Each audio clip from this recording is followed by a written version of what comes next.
మనిషిగా జన్మించి నా దోషమునకై చీల్చబడిను దేహము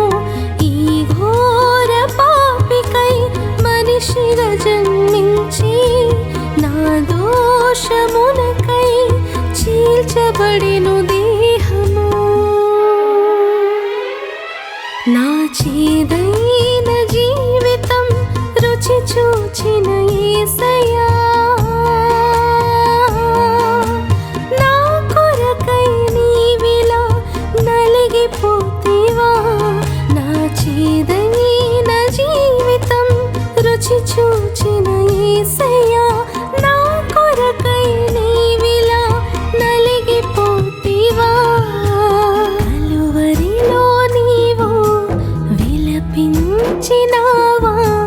ఈ ఘోర పాపిని